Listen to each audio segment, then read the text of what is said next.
மாயா சந்தியா சீரியல்ல மார்ச் 14க்கான நாளைக்கான எபிசோட் வந்திருக்குங்க. ஸ்கிப் பண்ணாம ஃபுல் வீடியோ கேளுங்க. வீடியோ பிடிச்சிருந்தா லைக் பண்ணுங்க. ரொம்ப பிடிச்சிருந்தா சப்ஸ்கிரைப் பண்ணி கண்டினியூஸாக உங்கள் ஆதரவையும் தாங்க.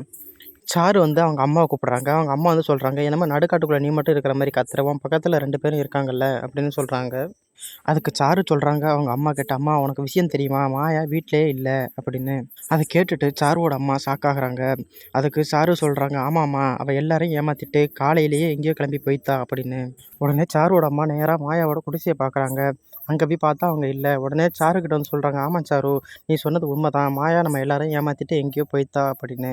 அதுக்கு சாரு சொல்கிறாங்க அவங்க அம்மா கிட்ட, அம்மா இது நமக்கு கிடைச்ச ஒரு கோல்டன் ஆப்பர்ச்சுனிட்டி, எப்படியாவது மாயாவை நம்ம வீட்டை விட்டு துரத்தணும் அப்படின்னு சொல்கிறாங்க. அப்போ வீட்டில் உள்ளவங்க எல்லாரையும் காமிக்கிறாங்க. அப்போ பாட்டி சொல்கிறாங்க, பொண்ணுங்களை போய் பார்த்தீங்களா அப்படின்னு. அப்போ ஜானகி சொல்கிறாங்க, எல்லோரும் தூங்கிக்கிட்டு இருக்காங்க, இனிமேல் தான் போய் சாப்பாடு கொடுக்கணும் அப்படின்னு. அப்போ சாருவோட அம்மா சொல்கிறாங்க, என் பொண்ணெல்லாம் காலையிலே கிளம்பிட்டா, பச்சை தண்ணியில் தான் குளிப்பண்ணு அடம் பிடிக்கிறா, கார்த்திகை மாதத்துல எல்லாம் விரதம் இருப்பா, குடும்பத்துக்காக என்ன வேணாலும் பண்ணுவா அப்படின்னு சாருவோட அம்மா சொல்கிறாங்க. இதை கேட்டுட்டு பாட்டியும் இந்த காலத்தில் இப்படி ஒரு பொண்ணா அப்படின்னு நினைக்கிறாங்க.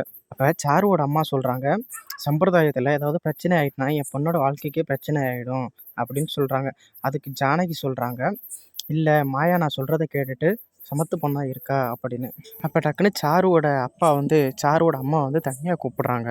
2 பேரும் போய் தனியாக நிற்கிறாங்க. அப்போ சாருவோட அப்பா சொல்கிறார், உனக்கு அறிவு இருக்கா இல்லையாடி, இந்த மாதிரி நேரத்தில் நீ மாயாவை பற்றி சொன்னீங்கன்னா குடும்பத்துக்கு மட்டும்தான் தெரியும், சம்பிரதாயம் நடக்கிறதுக்குள்ளே மாயாவை தேடி பிடிச்சி கொண்டு வந்துடுவாங்க. ஆனால் நீ இப்போ போய் சொல்ல பார்க்குறிய, சம்பிரதாயம் நடக்கட்டும், நடக்கும்போது மாயாவை பற்றி சொல்லி இந்த வீட்டை விட்டு அவளை துரத்தி அடைச்சிடலாம் அப்படின்னு சொல்கிறாங்க.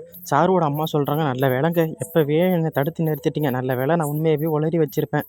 அப்புறம் மாயாவை தேடி பிடிச்சி கண்டுபிடிச்சி அழைச்சிட்டு வந்து சடங்கில் உட்கார வச்சுருப்பாங்க. அப்போ சாருவோட அப்பா சொல்கிறார், என்னோட முழு குறிக்கோள் எல்லாமே என்னோட பொண்ணை இந்த வீட்டு மருமகளாக உட்கார வைக்கணும், மாயாவை இந்த வீட்டை விட்டு முதல்ல அடித்து துரத்தணும். அப்புறமா இந்த பக்கம் தனத்தை காமிக்கிறாங்க. தனம் வந்து டென்னிஸ் மேட்ச் விளாண்டுக்கிட்டு இருக்காங்க. ஆனால் தனத்தோட காலில் சுளுக்கு பிடிச்சிருது. அப்போ கார்த்தி தான் தனத்தோட காலில் வந்து எண்ணெய் போட்டு அந்த சுளுக்கை எடுத்து விடுறாரு. அப்போ தனம் வந்து யோசிக்கிறாங்க, மாயன் நேரம் எல்லாருக்கிட்டையும் திட்டு வாங்கிக்கிட்டு இருப்பாளே அப்படின்னு. அப்போ கார்த்தி சொல்கிறாரு, நீ டென்னிஸ் ரொம்ப சூப்பராக விளையாடுறியே எப்படின்னு. அதுக்கு தனம் சொல்கிறாங்க, சார் நீங்கள் விளையாண்ட வீடியோ பார்த்து தான் நான் திரும்ப திரும்ப பார்த்து தான் நான் கற்றுக்கிட்டேன் அப்படின்னு. தனம் சொல்கிறத கேட்டுட்டு கார்த்தி சொல்கிறாரு, நீ ரொம்ப டேலண்டான பொண்ணு தானோ அப்படின்னு.